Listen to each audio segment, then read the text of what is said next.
Hello भाइयों, आप देख सकते हैं ये प्रेस मशीन है एक, और इसके ऊपर ये बड़ा वही लगा हुआ है। ये पुराना हमने लिया है और ये प्रेस मशीन जो है डाई कटिंग के लिए काम में आता है। इसके अंदर एक डाई लगता है, उससे ज्वेलरी को कटिंग किया जाता है। तो पुराना लेते समय बहुत ध्यान दिया जाता है कि ये जो है वर्किंग करना चाहिए, तो ये हचक नहीं होना चाहिए यहाँ पर से, और वैसे भी ये सेटिंग रहता है, यहाँ से आप टाइट वगैरह कर सकते हैं। और पुराना इसको हमने लिया है 80 रुपया किलो।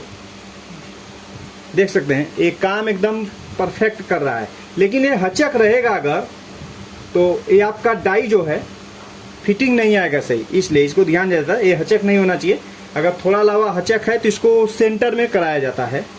तो आज हमने लाया है, अब इसको हम सही करेंगे। सही ये करेंगे कि इसको हम खोल खाल के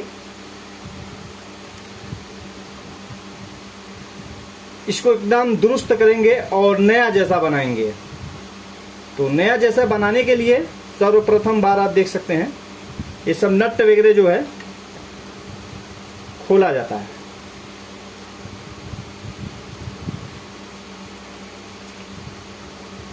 तो देखिए, नया अगर इसको लेते हैं तो उसका रेट कुछ हो सकता है, और पुराना आप लेंगे तो उसका रेट कुछ हो सकता है। तो हमको ज्यादा इसका काम तो है नहीं, इसलिए हमने पुराना ही लिया।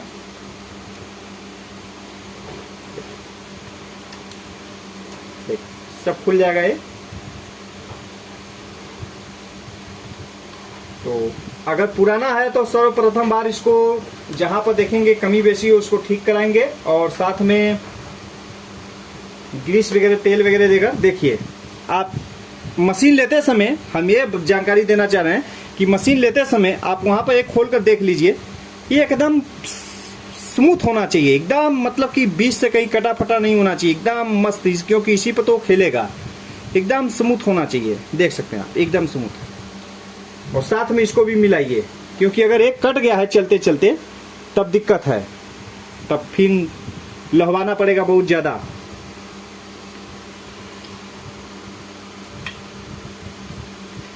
देखिए अभी टाइट है, और बाकी हल्का फुल्का अगर तनी लावा हचक वगैरह है तो ये तो यहाँ से सेटिंग होता है, ये नट बोल्ट जो लगा हुआ है इससे आप टाइट कर सकते हैं।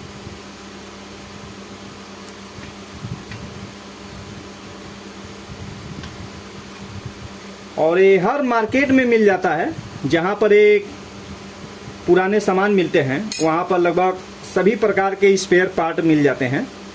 तो अपने क्षेत्र में तो आसानी से मिल जाता है। हमने कई बार गए देखें तो बहुत बार अच्छे मशीन नहीं मिलते हैं, बहुत ज़्यादा यूज और रफ यूज हुए होते हैं, तो इसमें ध्यान दिया जाता है। और कभी कभी एकदम न्यू मशीन भी मिल जाता है, जैसे किसी ने अपना सेटअप लगाया और उनका काम किसी भी कारण से बंद हो गया या जो भी, तो मशीन पुनः वो नया में मिल जाता है, तब भी अच्छा रहता है। अभी हम इसको खोलेंगे।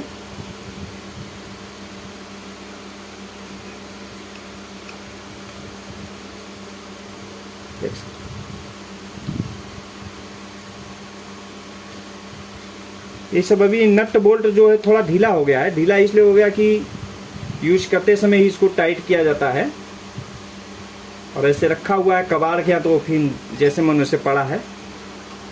देखिए ये भी निकल गया। आप देख सकते हैं इसका भी। ये याद रखिए, ये जो कटिंग है यहाँ से, ये ऐसे कटिंग है, ये वाला हमेशा ऊपर रहता है, ये दोनों में रहता है। देखिए ये वाला कटिंग ऐसे रहता है, नीचे अगर ये ऊपर नहीं रहेगा तो मशीन में फंसता है। ये जानकारी आपको देने से, अगर आप मशीन यूज कर रहे हैं तो आपको मशीन कभी अगर ढीला वगैरह हो गया तो आप इसको सेटिंग भी कर सकते हैं।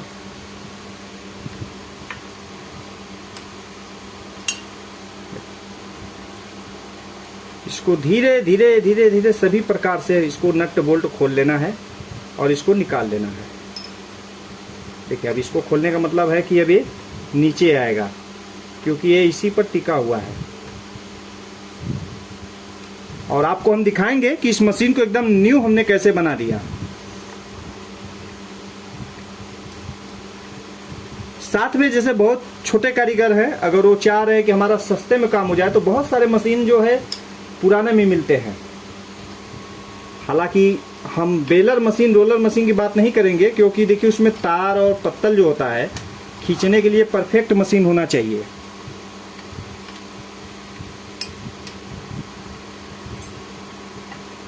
और ये जो मशीन है, ये सब अगर तन्नी लावा अगर डाउन वगैरह है तो भी इसको सही किया जा सकता है।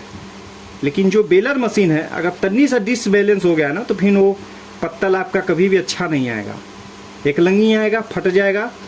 तो उससे अच्छा है कि उसको नया मशीन ही परचेज करना चाहिए। देखिए ये पहले ही हमको इसको खोल लेना चाहिए था, तो अच्छे से हो जाता, पकड़ना नहीं पड़ता, क्योंकि अभी काफ़ी वजन भी है। और इसका वजन लगभग हम आपको बता दें 67 किलो है, 67 किलो। तो आप उससे मिला सकते हैं। देखिए ये सब पूरा अच्छे से क्लीन करेंगे। इसी के अंदर वो डाई लगाया जाता है और इसी बड़े नट से इसको कसा जाता है, इसी पर ये खेलता है।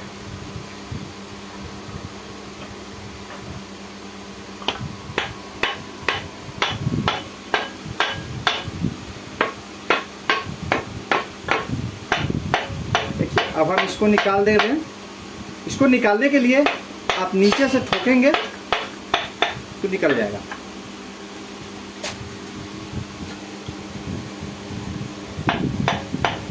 देखिए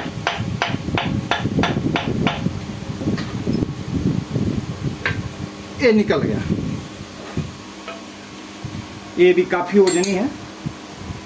इन सभी को हम उस पे से छोड़ाएंगे। देख सकते ये जो है ये लगा रहता है कि इसके नीचे ये नहीं जाएगा और इसके ऊपर वो टिक जाता है। तो इसको आइए घुमा कर हम निकालते हैं, क्योंकि इसका सर्विसिंग करना है तो फुल सर्विसिंग करना है।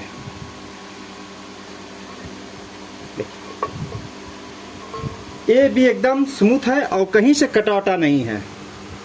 देखिए अगर एक कटा रहेगा तभी ये हचक मारेगा। तो कुल मिला के कहने का मतलब है कि ये मशीन एक ऐसा मशीन होता है कि कई साल आप लगातार यूज भी करेंगे तब भी ये खराब नहीं होता है।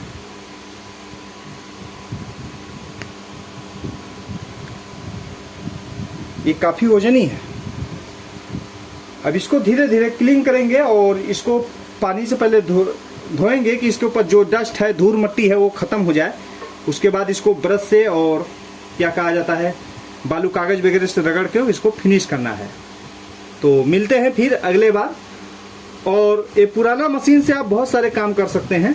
जैसे आप छोटे कारीगर हैं, मान लिया आपने सोने का कोई काम नहीं करना है, फिर भी आप चांदी के इससे बहुत तल्ली वगैरह काट सकते हैं। और कोई चीज़ अंगूठी वगैरह की छपैया वगैरह है, आप इससे कर सकते हैं। हाँ, लेकिन वजन कम से कम 50 किलो पार होना चाहिए। और एक है 2 नंबर का मशीन है।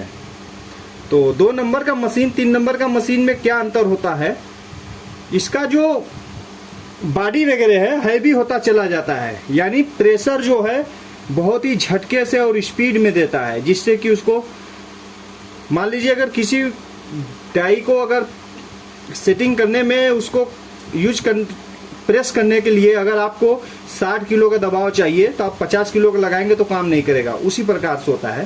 तो इस पे आप क्या है कि इस पे आप अंगूठी वगैरह का छपाई भी आराम से कर सकते हैं। 1 या 2 झटके में आराम से हो जाएगा और बार बार उसको आप हथौड़ी से पीटना नहीं पड़ेगा।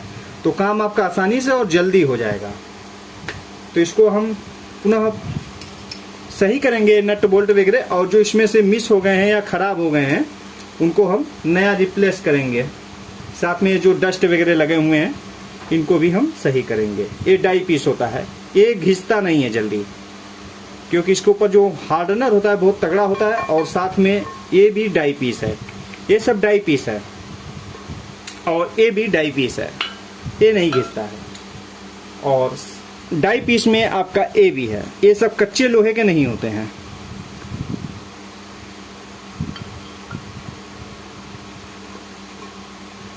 देख सकते हैं।